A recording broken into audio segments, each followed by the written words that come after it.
Yesterday I set up this demonstration station and got a couple followers asking for the wiring diagram on the control circuit. So let's go and draw it up. So I do have it started, 24 volts on the top side, COM on the other side. Power is coming from left to right. I got the fuse drawn out already. So let's start on our first rung. So on our first rung we have stop.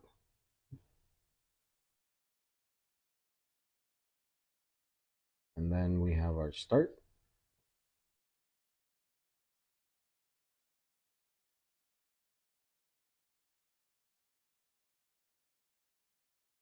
And then coming out from our start, we have it going to our relay coil.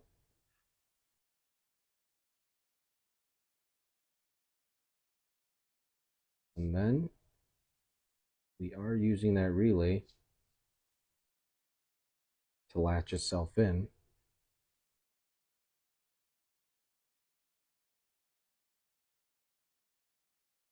We're using a set of normally open contacts from that relay to keep it energized once we momentarily push that start. Then once that relay energizes, we're going to use another set of normally open contacts from that relay. We're going to wire that in series to a normally closed limit switch. And coming out from our normally closed limit switch is going to be wired to a normally open limit switch.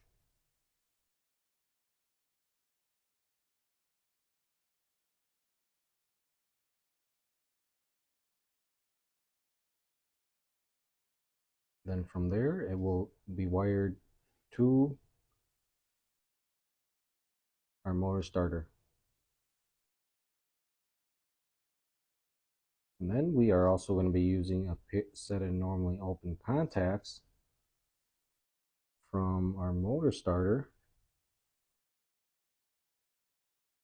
We are using the auxiliary contacts on the motor starter or the contactor. And that's going to latch in the motor until we either stop it or the stop limit is hit.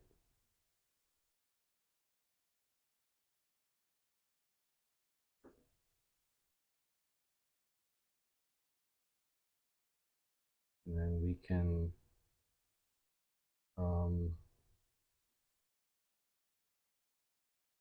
specify it.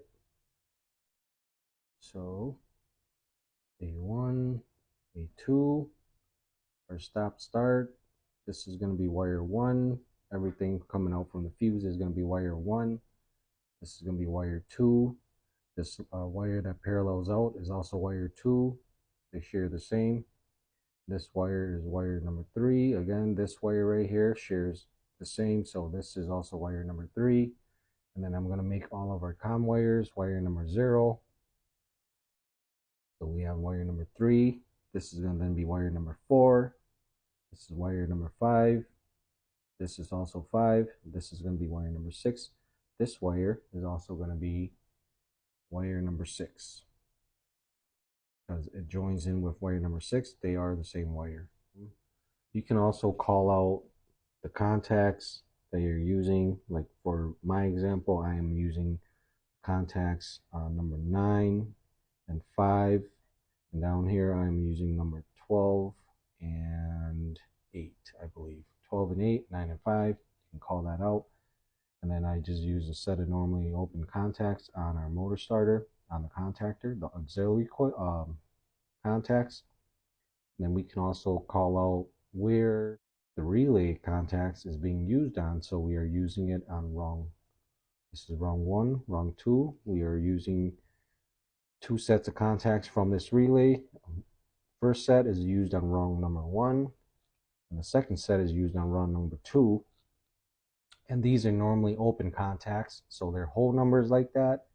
If we would be using a set of normally closed contacts, we would then, it would get underlined. So if we would use a normally closed, let's say on rung number 3, we can then put 3 here and underline it like that.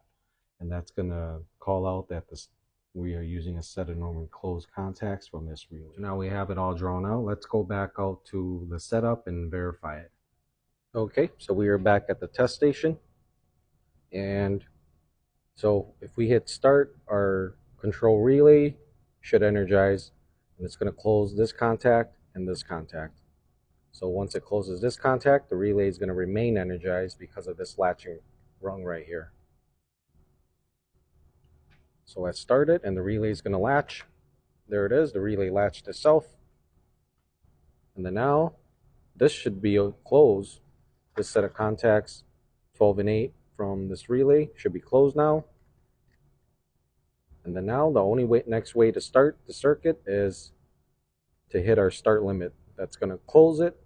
This is normally closed, so in its normal position, power is going to be over here at the start, and power is going to be down here at this auxiliary contact from our motor starter contactor.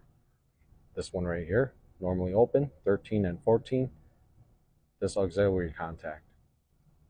So if we hit the start limit, it should then pull in our motor starter. So let's watch it. And here is our start limit. Just watch the contactor. Contactor pulls. So the contactor pulled in. Then once the contactor pulls in, and then uses this normally open set of contacts here to latch itself and keep it energized. So that is latched in. Our motor starter contactor is staying latched. The only way to stop it is if we hit the stop up here, or if we hit the stop limit. So first, let's try the stop limit. So we hit the stop limit, it stops our contactor. And we can come back and engage it again if we want to. And then if we want to stop it using the stop, we can just come, stop it, and it's going to kill power to that and our relay. And we can no longer start it if we hit stop. We can no longer hit it. Relay no longer engages. Our limit switches does nothing until we establish control power at the relay, and we can start it once again. So I did added some more details. And here is the completed diagram, and I did forget to add something really important, the overload. I forgot to add the overload contact from our overload in series to our motor starter coil. That is important, and I missed it, but I added on, so now it's complete. So until next time, guys, deuces.